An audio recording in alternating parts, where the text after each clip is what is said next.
Hello friends, मैं सोना बैनर्जी एक बार फिर से आपका स्वागत करती हूँ हमारे संस्कृति ज्ञान चैनल में। और आज मैं आपको बताऊंगी कि रोज़ तुलसी पूजा कैसे की जाती है। जैसे कि आप यहाँ सामने देख रहे हैं, पूजा का सारा सामान मैंने व्यवस्थित कर रखा है आपकी सुविधा के लिए। वैसे तो ये पूजा आप अपने आंगन में भी कर सकते हैं, या जैसे आप फ्लैट में रहते हैं तो आप अपनी पूजा जो है बालकनी में या किसी ऐसी जगह पे कर सकते हैं जहाँ पे आप आसानी से इस तरह की पूजा की व्यवस्था कर सकते हैं। जहाँ भी आप, जैसा कि आपको पता है कि जब हम पूजा करेंगे तो धूप दिया बाती जलाने के लिए हमको जगह की ज़रूरत पड़ती है। और जहाँ भी आप अपनी पूजा व्यवस्थित करें वहाँ ये ध्यान रखें कि पास में थोड़ा सा हवा हो या खिड़की हो जिससे धुआं निकलने की जगह बनी रहे। आशा करती हूँ आपको आज का वीडियो पसंद आएगा। अब मैं आपको पूजा के बारे में सब कुछ बताऊंगी कि कैसे सब कुछ व्यवस्थित करके रखना है और किन किन चीज़ों की ज़रूरत पड़ेगी, क्या चीज़ों की ज़रूरत पड़ेगी भोग में, और आरती कैसे की जाएगी, और भोग लगाने के समय कौन सा मंत्र बोला जाएगा या भोग लगाने के बाद कौन सा मंत्र पढ़ा जाएगा। तो जैसा कि आप देख रहे हैं, ये आपके सामने पूजा की थाली रखी हुई है। पूजा में ये 3 अगरबत्तियाँ हैं। पूजा में ये एक छोटी सी धूप जलाने के लिए धूप रखी गई है। ये एक दिया है। दिया जो है घी का भी हो सकता है या तिल के तेल का हो सकता है। तुलसी मैया में जल चढ़ाने के लिए ये जल रखा है। और जैसा कि मैंने बताया कि भगवान जो है कुछ भी ग्रहण नहीं करते हैं तुलसी के बगैर, तो इसलिए ये तुलसी भी है जो कि प्रसाद में रखी जाएगी। तो आप सादा जल भी ले सकते हैं या ये इस तरह का गंगा जल, जो कि मैं आपको पहले भी बता चुकी हूँ, मार्केट में मिलता है, खरीद के गंगा जल भी उपयोग कर सकते हैं। इसी तरह आप या तो घी यूज़ कर सकते हैं या ऐसा शुद्ध तिल का तेल मार्केट में मिलेगा तो आप वो भी यूज़ कर सकते हैं दिया जलाने के लिए। ये आप एक छोटा सा तुलसी का पौधा देख रहे हैं। पौधे की पूजा करने में ज़रूरी नहीं है कि लोटे भर जल चढ़ाया जाए। मैं आपको बताऊंगी किस तरीके से जल चढ़ाया जाता है। और तुलसी जी की पूजा में जब भोग लगाते हैं तो भगवान जी के बगैर भोग नहीं लगाया जाता है, इसलिए मैंने यहाँ पे एक राधा माधव की फ़ोटो रखी हुई है।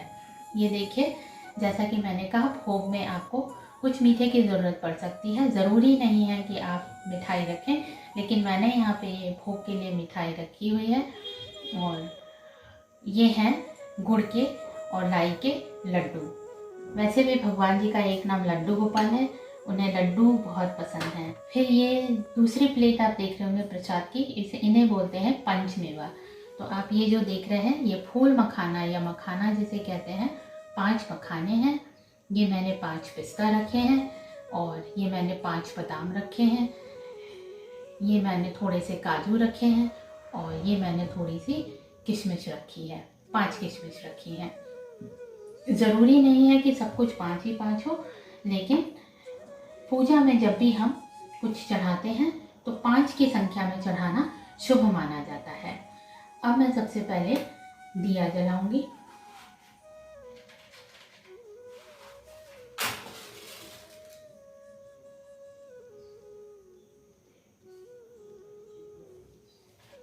दिया जलाने के बाद माचिस अपने पास ही रखें कि अगर किसी भी कारणवश आपका दिया थोड़ा सा भी बुझ जाता है तो आप उसे पुनः जला सके। वैसे तो दिया बुझना नहीं चाहिए, सावधानी से ही पूजा करनी चाहिए, लेकिन फिर भी किसी भी कारणवश अगर आपको दिक्कत आती है कि आपका दिया बुझने की कगार पर है तो आप उसे दोबारा जला सकें।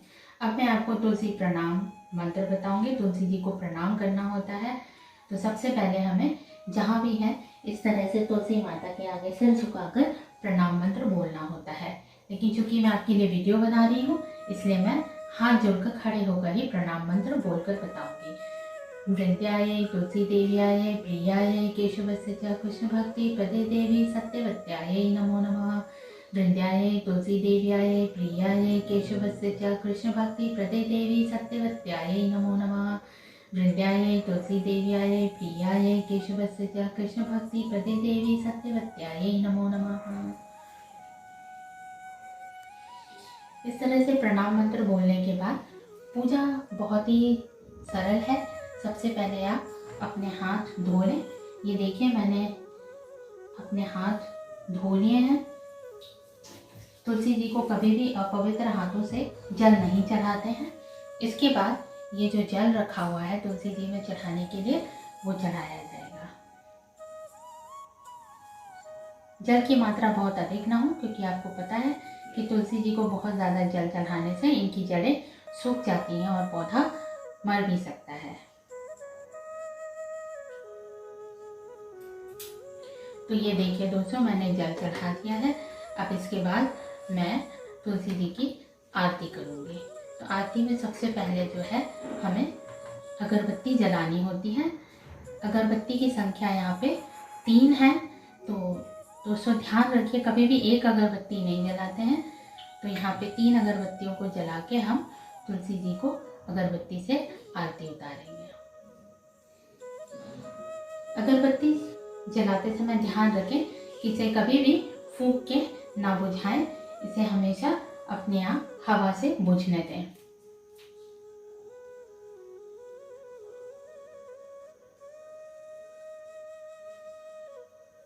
जैसा कि आपने देखा दोस्तों, इसको 7 बार घुमाया जाता है और उसके बाद इन अगरबत्तियों को एक ऐसी सुरक्षित जगह ले आते हैं जिससे ये जो धुआं निकले, यहाँ आपने देखा जैसे कि मैंने खिड़की खोल रखी है, तो ये धुआं आसानी से निकल जाएगा। और ये इस तरह के एक छोटे से स्टैंड में आपने देखा होगा, ये एक छोटा सा स्टैंड है अगरबत्ती का, उसमें मैंने ये अगरबत्तियाँ जला के रख दी हैं। इससे किसी को नुकसान भी नहीं होगा और धुआं हमारे मुंह में भी नहीं जाएगा। उसके बाद अब मैं धूप आरती दूंगी।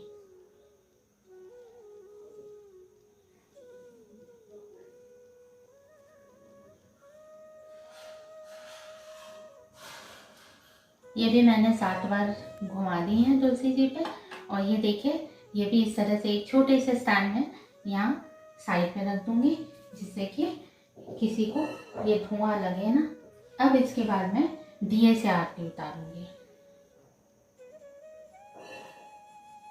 दिया मिट्टी का भी हो सकता है, पीतल का भी हो सकता है।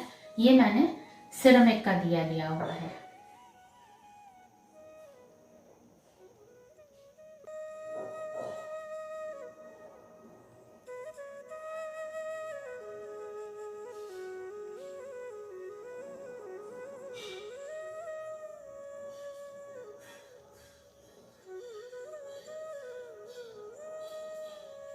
ये देखिए, इस तरह से 3 बार दिया घुमा के दिए को वापस तुलसी जी के सामने ही रखें।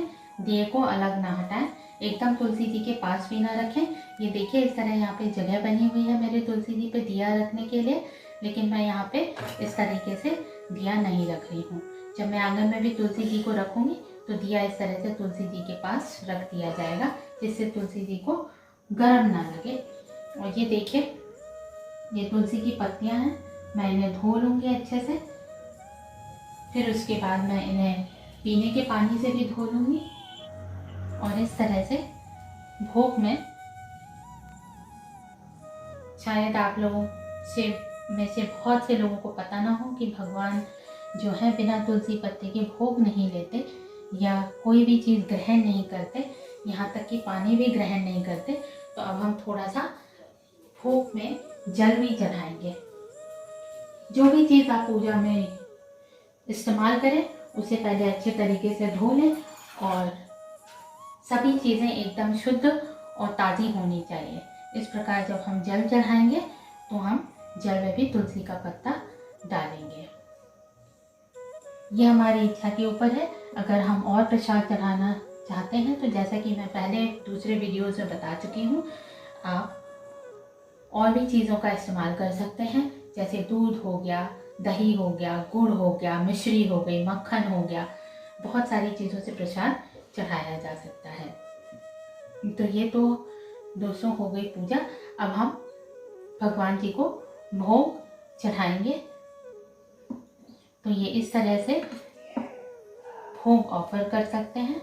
उसके बाद आपको जो है जो भी प्रार्थना करनी है वो आप प्रार्थना करिए। जैसे कि मैं अपनी प्रार्थना में बोलूँगी हरे कृष्ण महामंत्र।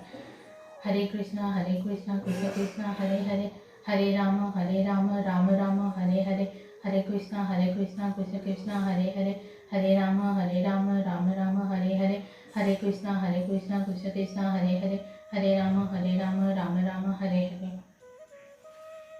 इसके बाद हमारी पूजा पूरी हो चुकी है, तो हम एक छोटा सा प्रार्थना होती है तुलसी जी के लिए, वो बोल सकते हैं। लेकिन अभी मेरे पास इतना वक्त नहीं है कि मैं आपके लिए पूरी प्रार्थना या पूरी की पूरी आरती गाऊं, तो इसलिए मैं यहाँ पे तुलसी जी की इस तरह से, जैसे आप आंगन में रखते हैं या बालकनी में कहीं रखते हैं, घूम के 7 परिक्रमा कर सकते हैं। परिक्रमा करने के समय भी आपको कुछ मंत्र बोलना है तो बोल सकते हैं। मैं यहाँ पे 7 परिक्रमा लगाऊंगी।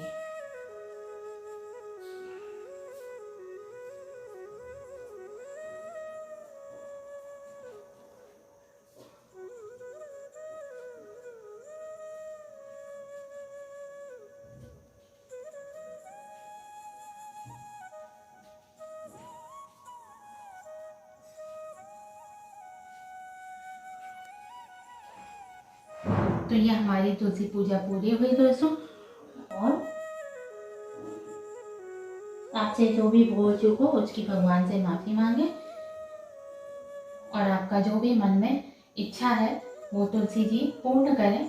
ऐसा करके आप ये पूजा संपन्न करें। भोग को पूरी तरह से यहाँ छोड़ना नहीं है, थोड़ी देर के लिए रखे रहने दीजिए, और उसके बाद आपको भोग उठाने के पहले घंटी बजानी है। तो देखिए, मैं यहाँ भोग थोड़ी देर के लिए छोड़ के जाती हूँ, और फिर उसके बाद मैं आके घंटी बजा के भोग उठाऊंगी।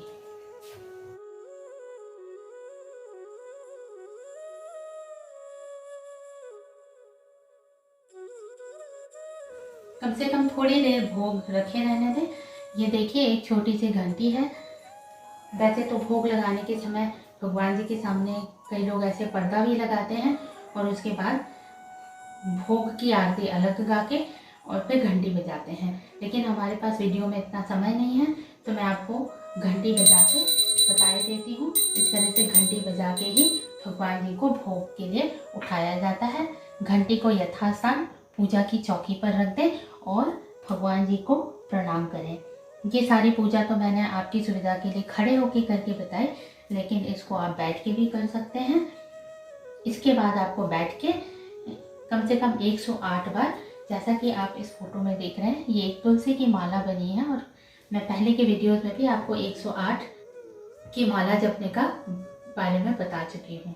तो आप जब तक भोग लग चुका है उसके बाद आप 108 बार हरे कृष्ण महामंत्र का जाप करें, और उसके बाद भोग धारण कर सकते हैं। तो धन्यवाद दोस्तों, आपका बहुत बहुत धन्यवाद हमारे वीडियो में बने रहने के लिए। मैं भी चाहती हूँ, हम छोटे से घर में रहते हैं, इसलिए मेरे पास इतनी ही जगह थी जिसमें मैं आपके लिए आसानी से वीडियो बना सकूँ।